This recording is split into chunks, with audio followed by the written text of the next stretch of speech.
আজকে তোমাদের সাথে শেয়ার করব এই বান হেয়ার স্টাইলটা পুরো টিউটোরিয়াল রয়েছে, তোমরা কিভাবে এটা করলাম সেটার ভিডিওটা পুরোটা দেখতে থাকো। আর হলো স্টেপ বাই স্টেপ দেখো, খুব সহজেই দেখানো হয়েছে ভিডিওটাতে।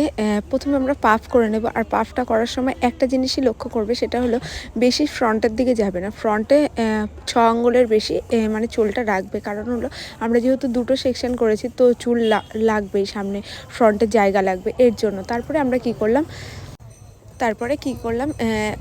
দুটো পার্ট যেহেতু করছি, তো আমি লেফট সাইডটা আগে করে নিলাম। লেফট সাইডটা করে নেওয়ার সময় যেভাবে ব্যাককম করে যেরকমভাবে করে না, সেরকমভাবেই করবে।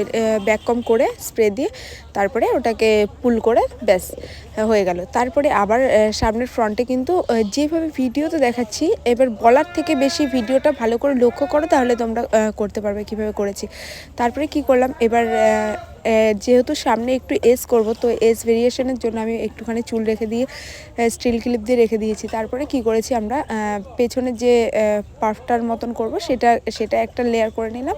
সেটাকে ভালো করে সাইন স্প্রে দিয়ে একটু পুলিং তুলে দেখো হাতের ভাঁজটা কীভাবে করলাম, ঠিক এইরকমভাবে করবে দিয়ে। তারপরে কিন্তু দেখবে হয়ে গেছে।